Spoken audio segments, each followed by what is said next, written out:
This is a U.S. Army biochemical experimental base. To strengthen the Army's combat capabilities, they use corpses for secret biochemical weapons research by spraying the mysterious gas from the canisters on the corpses. In a short time, the dead people will come back to life and become inhuman zombies. Even more frightening is that ordinary weapons do not affect such zombies. Only a special anesthetic can temporarily stop them from moving. The experiment was a success. John was very satisfied with his experiment, but he didn't know that his son had snuck in and witnessed the whole experiment. Kurt couldn't believe his father was doing this kind of experiment, but his girlfriend Julie was so excited. So much so that she accidentally made a noise that a passing soldier heard. Afraid of being discovered, Kurt took Julie and left. Then he used his father's access card to leave the base. For John's experimental results, the colonel also expressed great pleasure. If this monster could be controlled and used on the battlefield in the future, that will be a kind of horrible killing machine, and it's easy to use. When you're done with them, you freeze them, pack them up and take them home. The next time you use it, it's no different from a perpetual freezing machine, but the more powerful the weapon, the greater the risk. They hadn't been happy for long when the accident happened. The doctor was checking the mouth of the zombie when he was suddenly bitten finger off by the zombie that woke up. The anesthetic technology has yet to mature, so the duration of anesthesia is too short. The two researchers were ready to use the anesthesia gun again because the zombie continued to attack the doctor, but unfortunately, it was too late. The zombie was anesthetized only after the doctor fell. The researchers had to tie him to death to prevent the zombie from waking up again. However, they did not know that the bitten doctor had also mutated. Before the two could react, one of them was bitten on the thigh. The people outside decided to block the laboratory to prevent the virus from leaking. Seeing this horrible scene, the colonel, who had just praised John, instantly changed his face. He transferred John from his job and asked the next female officer to take over. Back home, John immediately called Kurt over because today at the base, he found that his access card was missing. However, Kurt lied and said he didn't see it. After searching in vain, John told him about his transfer. He said he was leaving the city next week. Kurt, who was in love, was instantly upset because he didn't want to leave his girlfriend, but his father was adamant. Kurt had to take Julie and run away from home. They rode their motorcycles and began to imagine a bright future. However, a big truck appeared out of nowhere, and Kurt could not avoid it and was involved in a car accident.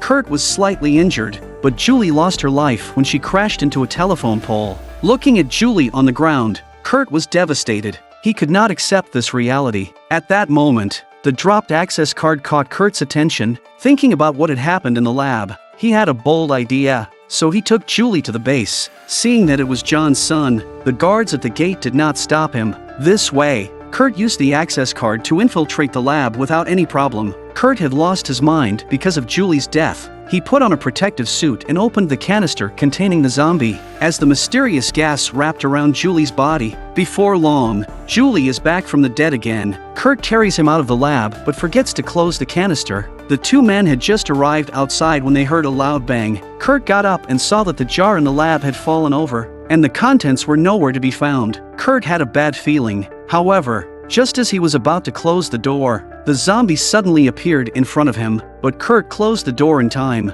But then Julie felt an abnormality in her body. Kurt had no choice but to tell her the truth about her coming back from the dead. Hearing this, Julie instantly burst into tears. Suddenly, the zombie broke out of the door and grabbed Julie. At the critical moment, Kurt pushed the zombie away, then dragged Julie to escape quickly.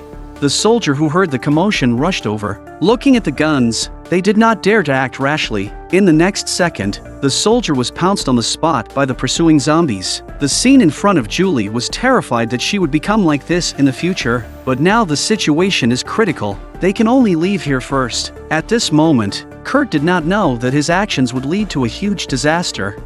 Through the surveillance, John also knew what had happened. Although the zombies in the base were under control, Julie's body was carrying the virus. They must be caught as soon as possible to prevent the situation from deteriorating.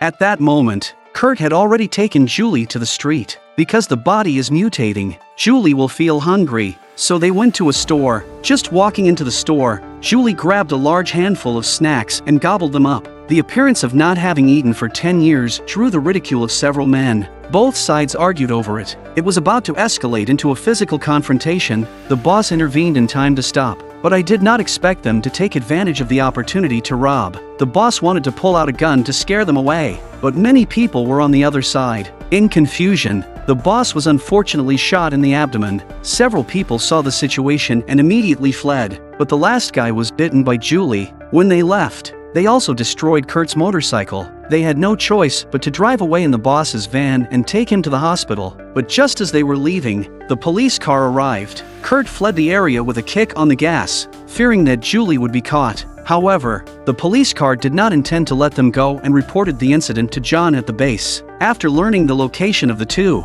John immediately led the people to go. The police car was also in pursuit. The boss said he was going to die soon. Seeing Kurt would not stop, he had to ask the police behind him for help. The police mistook him for an infected man and pulled the trigger, but even if he became a cold corpse, Julie did not intend to let go, because in his eyes, this is a good meal. Kurt, who had managed to escape the police, turned around and found Julie eating the brains. He immediately went to stop it, and Julie froze on the spot. Then the police also found the place, but not only did they not find Kurt, they were also attacked by the mutated boss in the carriage. Another police officer opened fire, which had no effect. At the critical moment, John arrived with his soldiers. The anesthetic saved the policeman. The situation has become quite difficult. Anyone whom Julie bites will be mutated. At this time, a few people who just robbed in the store also happened to pass by here. They thought the army was coming for them when they saw the scene. The man whom Julie bit also felt discomfort. Several people did not expect a bite wound to be so serious. To regain the face of his accomplices, the leader Santos is ready to go to the two of them to settle accounts.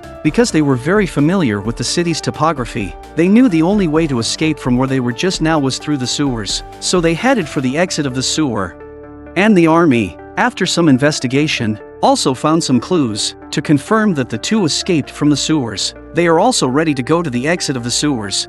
At this moment, Julie was standing on the bridge and ready to leap off to avoid involving Kurt. Kurt was just about to go forward to persuade, but Julie jumped decisively. This scene was just witnessed by the homeless man below. When Kurt was looking for Julie, the homeless man suddenly appeared behind him. He told Kurt that it was impossible to survive at this height. However, when the two men found Julie, they found her still alive. The homeless man was instantly stunned. At that moment, Santos arrived with his men. Seeing that they were up to no good, the homeless man led them to his luxury sewer apartment and claimed that the place was perfectly safe. He offered his only bed and gave Kurt a lucky coin. At this point, Santos has taken his men into the sewers, and John found the place too. The homeless man, who was sleeping at the door, was caught by Santos. The sound woke up the sleeping Kurt. Kurt rushed out and attacked Santos and his men, but there were many people on the other side, and Kurt was quickly subdued. As Santos was about to ask Julie's whereabouts, an eerie figure pushed open the door. Julie appeared in the form of the Queen of Thorns. Her body was covered with iron nails and glass. This kind of dress general people have long avoided, but Santos liked this unique cosplay. Santos also brought Julie into the room. Who knows that just after entering a short time, inside the sound of miserable screams, by the time the door opened again, Santos had been killed. Santos' men saw this and fired, but they couldn't stop Julie. He was soon killed as well. Seeing this horrible scene, the woman was so scared that she immediately ran away. But the next second, she was grabbed by the thighs. Although Kurt could stop her in time, the woman was bitten by her companion. Seeing more and more zombies, the three of them had to retreat to the room. They boarded up the gate, but these zombies are too fierce.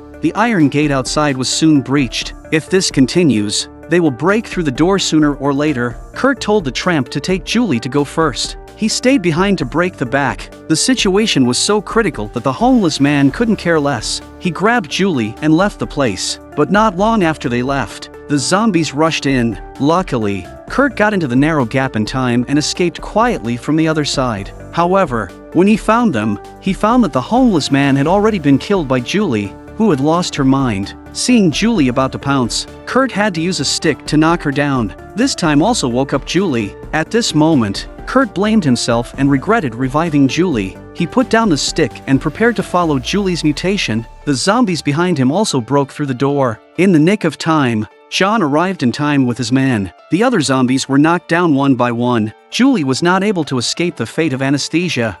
They were then taken back to the base to continue their research on biochemical weapons. Julie's behavior also proves that zombies have a certain degree of humanity. This is crucial for future research. All zombies will eventually become biochemical soldiers wearing machine exoskeletons. Kurt came to the lab again to find Julie, knowing that she will also be modified and turned into a biochemical soldier. Kurt opens Julie's cage and knocks out the researcher with one punch. The sound alerted the people in the room. The homeless who did not finish the transformation took the opportunity to rebel. Equipped with a machine exoskeleton, he quickly took out several researchers. Kurt saw the situation and rushed to Julie, unchained. Because of Kurt's approach, the entire base was once again in crisis. The only exit was automatically blocked. In the battle with the homeless, the researcher accidentally shot the electrical box. The lab was plunged into darkness. The homeless man caught the researcher when the emergency power was activated. He also accidentally opened the room where the jars were stored.